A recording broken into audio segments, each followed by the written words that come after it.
Bonjour à toutes et à tous et bienvenue dans Actuel, au sommaire de ce numéro. Un congé menstruel en cas de règles douloureuses, c'est le projet du gouvernement espagnol. Mais cette mesure pionnière pour les droits des femmes pourrait aussi les pénaliser.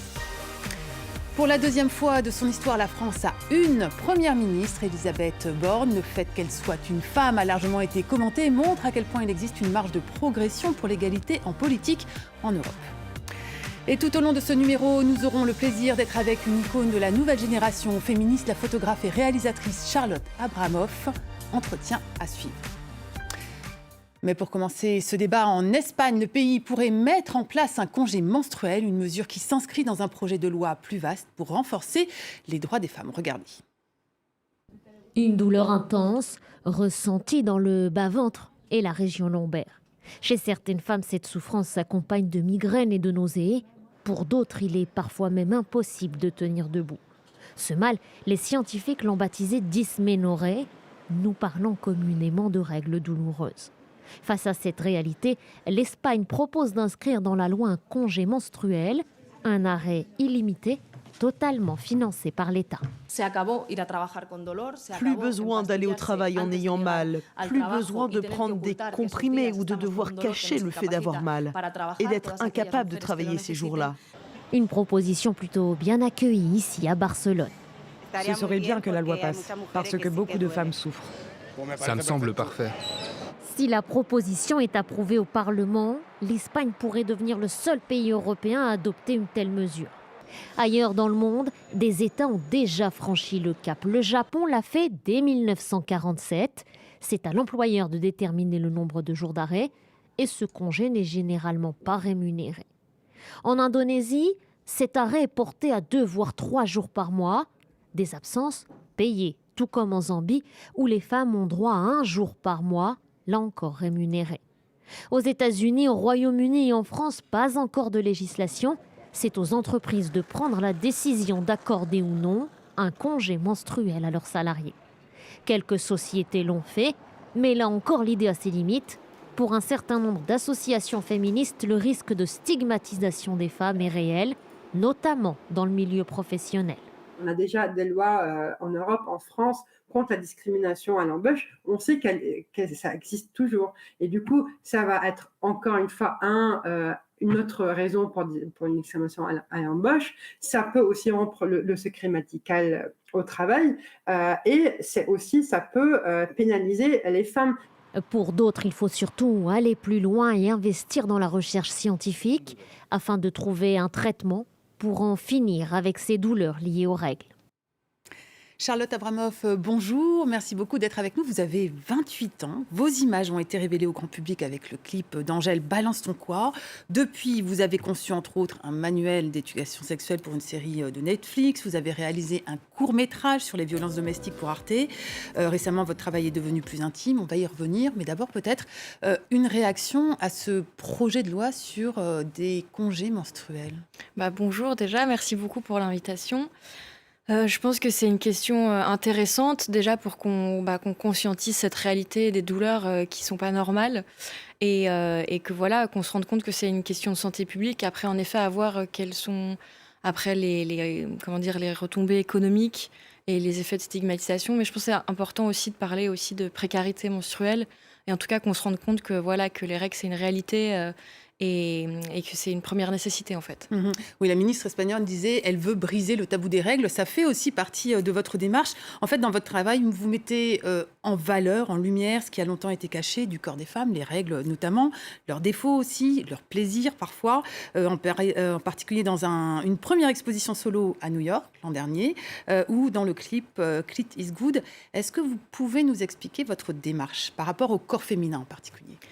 Ma démarche, elle a commencé par le corps parce que j'ai commencé la photographie quand j'étais adolescente et je pense que le corps, c'est une thématique assez importante à cette période-là puisqu'il y a plein de choses qui changent, autant physiquement que même le regard des autres. Et dans un premier temps, je ressentais en fait dans les représentations, dans les magazines, etc., une espèce de mono-représentation finalement, déjà d'un idéal unique de beauté, mais aussi toujours dans une position en fait de désir ou de séduction, ou voilà une injonction à rentrer dans des normes très serrées qui sont en fait établies par un regard plutôt masculin. Et ce qui m'intéressait, c'était déjà de pouvoir un peu me libérer et puis libérer peut-être d'autres femmes aussi sur ce rapport au corps, le fait qu'on puisse exister au-delà de ce regard hypersexualisant. Donc j'avais envie de questionner cette hypersexualisation et dans un second temps finalement de traiter aussi la réappropriation du corps par le désir et le plaisir. Et au final, je pense que ce qui est central dans mon travail, c'est de faire des femmes des sujets et qu'elles embrassent leur corps et aussi qu'elles soient indépendantes et maîtresses de leur corps parce qu'il est encore malheureusement trop,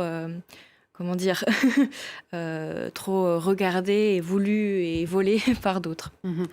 Vous êtes considérée comme la photographe de la nouvelle génération féministe. Comment vous avez été, vous, sensibilisée à cette question des droits des femmes ? Je pense mes expériences personnelles, familiales, mes rencontres aussi, mes amis, notamment Ophélie Sec, qui est une personne très proche de moi, qui travaille avec moi aussi sur tous mes projets. Et c'est vrai que c'est une conscience plus politique que je développe au fur et à mesure, parce que finalement, notre intime est politique. Alors, on va continuer à parler de votre travail, mais d'abord, on va revenir à une décision, une nomination qui a été très commentée en France, celle d'Elisabeth Borne, deuxième femme première ministre en France. Comment elle se situe par rapport à l'Europe ? Regardez. Sur la photo de famille des dirigeants européens, comme ici à Versailles en mars, elles sont très largement minoritaires. Aujourd'hui, en plus d'Ursula von der Leyen qui préside la Commission européenne, seuls 5 gouvernements dans l'UE sur 27 sont dirigés par des femmes, toutes dans des pays du nord de l'Europe. C'est le cas au Danemark, en Estonie, en Lituanie, mais aussi en Suède et en Finlande. Je n'ai jamais pensé à mon âge ou à mon genre. Je pense aux raisons pour lesquelles je me suis engagée en politique et ces choses grâce auxquelles nous avons gagné la confiance des électeurs. J'ai été élue première femme, première ministre de Suède. Et je sais ce que ça signifie pour les filles qui grandissent dans notre pays.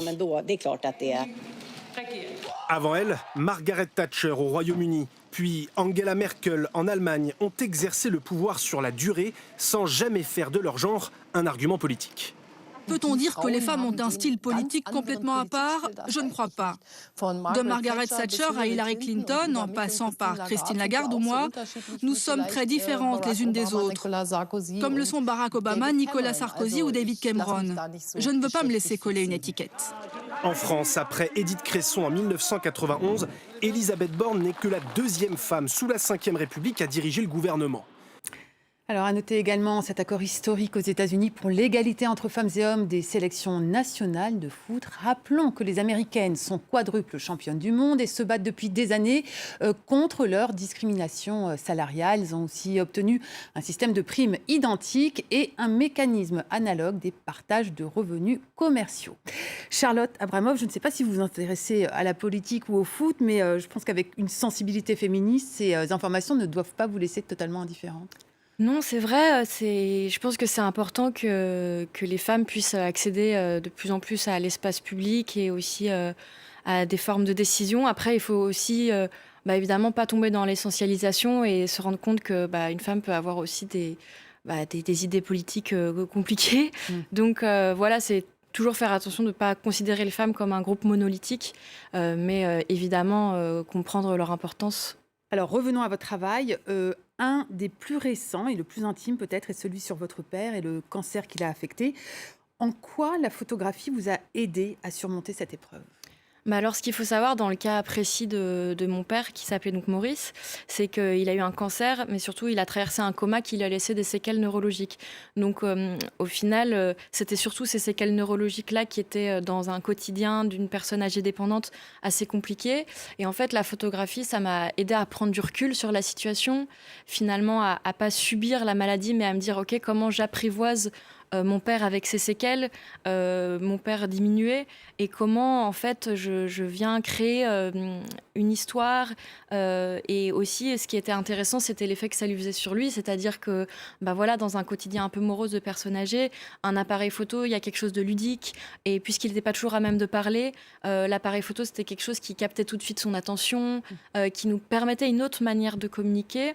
Et par exemple, pour un exemple précis, moi-même, ça m'a permis aussi de le stimuler stimuler de diverses manières. Par exemple, vu qu'il n'avait pas toujours ses réflexes, je me suis dit, grâce au projet que j'ai fait sur lui, mais qu'est-ce qui se passe si par exemple j'essaye de le faire écrire?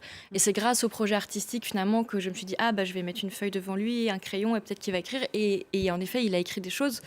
Donc c'était vraiment une dynamique positive et créative qui me permettait finalement de presque être inspirée par sa maladie et ses séquelles et d'en faire une poésie que j'accepte et que j'épouse comme elle est, plus que d'être dans une frustration, un deuil ou une mélancolie constante et une forme de colère, quoi. Un travail très touchant en tout cas. Alors en ce moment vous exposez à Paris votre dernier projet commandé par l'UNESCO et la Maison Guerlain sur les apicultrices. C'est un univers que vous ne connaissiez pas particulièrement. Qu'est-ce que vous avez découvert? J'ai découvert tout en fait parce que j'ai l'impression que de manière générale, c'était mon cas, les abeilles on sait qu'elles font du miel et qu'elles piquent, mais on ne se rend pas compte le rôle essentiel qu'elles ont à la vie. Elles sont là depuis des millions d'années, bien avant nous, elles ont même survécu à l'extinction des dinosaures, donc c'est quand même un animal fantastique et qui est capital pour nous parce que sans pollinisation on n'a plus de plantes à fleurs, sans plantes à fleurs on n'a plus d'alimentation. Et au-delà de nous, petits humains qui n'auront plus rien à manger, c'est tout l'écosystème de la vie en fait qui est en danger. Donc c'est super important de se rendre compte que nous sommes interdépendants des abeilles et que aujourd'hui, à cause de notre système et de l'activité humaine, les abeilles sont affaiblies et donc ont besoin aussi des humains pour les maintenir et sauvegarder l'espèce. Donc ce projet-là m'a appris tout ça et j'ai vraiment voulu faire quelque chose de beau mais aussi de pédagogique parce que je pense que c'est à la portée de tout le monde et que en tout cas c'est aussi une conscience qui nous rappelle notre lien à la nature, à la terre et qui est super important parce qu'on va tous mourir sinon. Voilà. Un projet tourné en tout cas vers l'avenir. Merci beaucoup Charlotte Abravanov. C'est à découvrir jusqu'à fin juillet je crois. C'est ça, jusqu'au 22 juillet à la Maison Guerlain. Voilà, merci beaucoup. On va continuer à suivre avec beaucoup d'attention votre travail. Merci beaucoup d'avoir été avec nous. Voilà, c'est la fin de cette émission. Merci à toutes et à tous de nous avoir suivis. On vous donne rendez-vous sur nos réseaux sociaux. À très vite. L'info continue sur France 24.